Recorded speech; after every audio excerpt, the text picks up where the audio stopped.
Hey, welcome. So today, we're going to talk about social work, and I'm willing to bet it's way more complex and, honestly, way more interesting than you probably think. It's about so much more than just a single person in a single meeting. No, really, just for a second, what image pops into your head?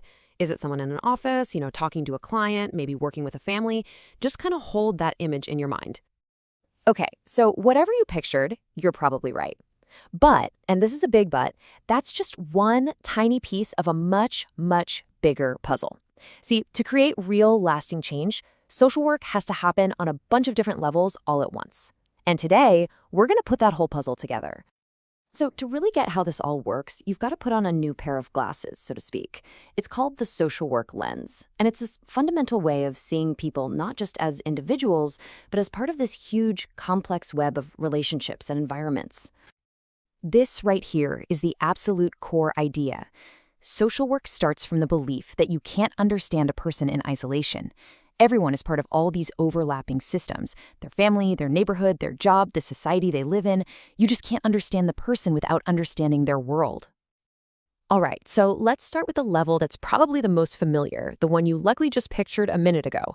This is microsocial work. This is when we zoom all the way in on the individual.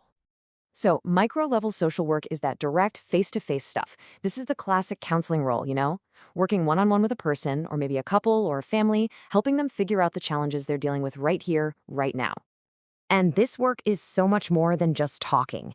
It's about providing actual therapy, actively helping people build new skills to cope with stress, and connecting them with tangible services and options that can help them get back on their feet.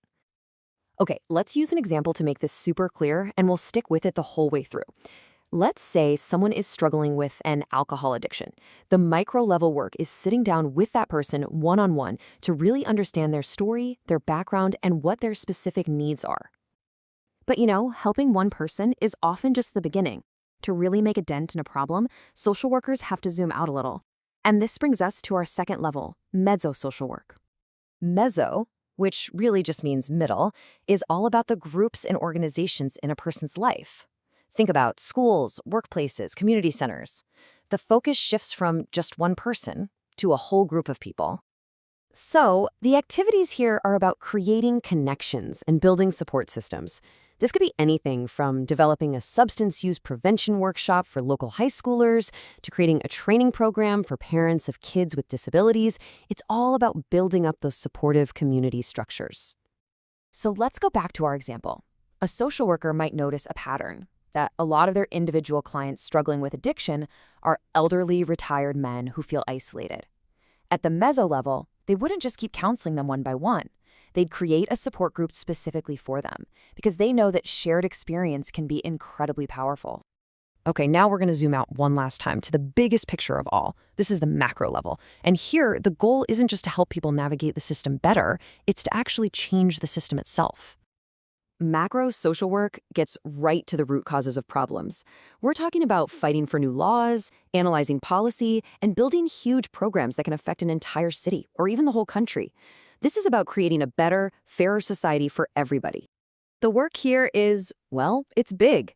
It's things like lobbying politicians, organizing citywide campaigns, figuring out how new policies are going to impact real people, and even running the nonprofits that deliver all these services. It's like being the architect of social change. And to finish off our example, a macro-level social worker sees the individual struggling and the need for support groups, but they ask, why is this problem so widespread here?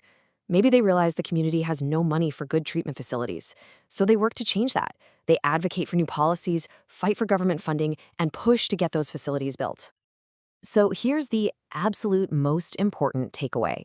These three levels, micro, meso, and macro, they aren't separate jobs. They are interconnected lenses that a social worker uses to look at and solve a single problem from every angle. And this table just lays it all out so perfectly. You can literally see the focus expanding outwards, from individuals and families, to groups and communities, and finally to entire policies and systems. The activities all build on each other. It's designed to work as one cohesive whole. This quote really just says it all, doesn't it? The magic, the real power of social work is in understanding that interconnectedness. Truly effective social work means you're seeing the tiny details and the giant picture at the exact same time. And get this isn't just a nice idea, it's a professional requirement. A social worker has an ethical duty to get involved at the macro level when they see that the system itself is the problem. Because simply helping people cope with a broken system, that is never, ever going to be enough. So, the next time you see a problem in your own community, doesn't matter what it is, homelessness, food insecurity, anything, try looking at it through these three lenses. Ask yourself, what's needed for the individual? What's needed for the community? And what's the big system that has to change? Because when you start thinking that way, it doesn't just change how you see the problem, it completely changes what you believe is possible for the solution.